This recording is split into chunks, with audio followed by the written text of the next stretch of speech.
They hide in plain sight. They walk among us, smiling, talking, and blending into society. But behind their eyes is a darkness we can scarcely comprehend. We are talking about serial killers, ruthless individuals who prey on the most vulnerable. They kill without remorse, and often without warning. Their killings are brutal, calculated, and terrifying. And in some cases, they manage to evade justice for years, leaving investigators and entire communities gripped in fear. Today, we delve into the chilling stories of some of the most notorious serial killers in history. These killers lived double lives, one as an ordinary member of society and another as a bloodthirsty predator. Some of their names are infamous, while others are far less known. But their crimes remain forever etched in the minds of the victims' families, law enforcement officers, and all of us who are left to wonder, how did they get away with it for so long? It was 2005 when the first chilling crime came to light. In Russia, in a small, quiet park on the outskirts of Moscow, the body of a man was discovered, beaten beyond recognition. His body bore the signature of a killer who was growing more brazen with every murder. For a time, investigators were clueless. The murder didn't appear to have any motive. There were no witnesses, no leads, and no real evidence to go on. It seemed like just another random act of violence in a city filled with crimes of passion. But this was only the beginning. More bodies appeared, tossed aside like garbage. Each victim, primarily homeless men and alcoholics, was killed in a similar manner. Brutally beaten, often with a blunt object, then discarded as though they were nothing more than waste. No one could have imagined the horror that was unfolding in this park. But soon, Detective Andrei Suprino and his team realized that they were dealing with a serial killer, a predator who was hunting in plain sight. At first, the police had no leads. They suspected several groups of people, mentally ill patients from a nearby sanatorium, homeless men, and even local gangs. But the killer was elusive, leaving no real evidence behind. For years, the investigation stalled. It wasn't until a second body was found, eerily similar to the first, that the case took a drastic turn. A second victim was found, this time a woman. This murder seemed different, more brutal. Her body showed signs of struggle, and there was something about the scene that didn't feel right. As investigators examined the area, they found a subway ticket in the woman's pocket. A clue, however small, that would soon lead them to the most terrifying revelation of all. Surveillance footage from a nearby station showed the woman walking with a man. The man had a sinister look to him, and the footage captured him walking with her toward Bitfy Park. The hunt was on. The investigators followed the lead to a suspect, a man named Alexander Pichushkin. Born in 1974, Pichushkin had always been an outcast, someone who never quite fit into society. Raised in poverty and abandoned by his father, Pichushkin's childhood was marked by isolation and trauma. After a fall at the age of 10, he began to exhibit violent tendencies.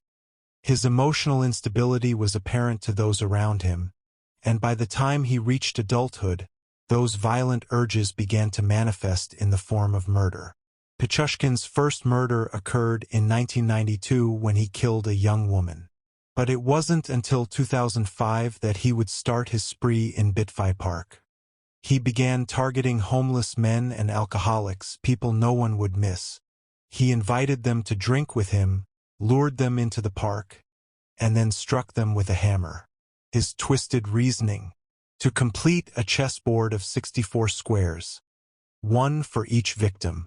Each murder brought him closer to his goal, and he reveled in the control it gave him over life and death. For years, Pichushkin killed without anyone suspecting him.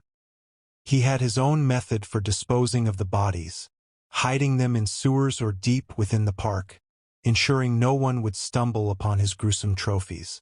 But despite the killer's growing body count, the police remained in the dark.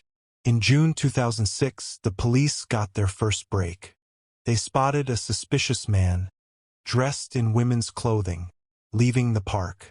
He was acting strangely, and when the police stopped him, they found a hammer in his possession, identical to the one used in the murders. Despite this, he had an alibi, and the investigation grew cold once again. But Pichushkin's arrogance grew. He knew the police were closing in on him, and his need to complete his chessboard was consuming him. In April 2007, he killed another victim and left a chilling clue behind. A subway ticket, much like the one from the woman's body.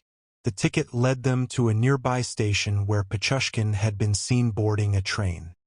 Finally, after months of surveillance and investigation, the police zeroed in on their suspect. Pichushkin was arrested in 2007, and his interrogation revealed the chilling extent of his crimes.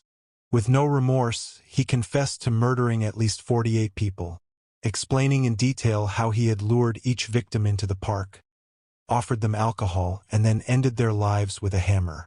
The trial was a shocking spectacle. Pichushkin showed no emotion as the prosecution presented evidence, including his confessions and the remains of his victims. He seemed detached from the gravity of his actions, claiming that he was not insane, but simply acting on a desire to play God. He had wanted to kill 64 people, one for each square on a chessboard, and he had killed 48. His reign of terror had come to an end. In 2009, Alexander Pichushkin was sentenced to life in prison, where he remains today. But the true extent of his depravity leaves us wondering. How many other killers like him are still out there? How many people walk among us, hiding in plain sight, their true nature unknown until it's too late? Serial killers are not just faceless monsters. They are people who exist within society, using charm and cunning to blend in.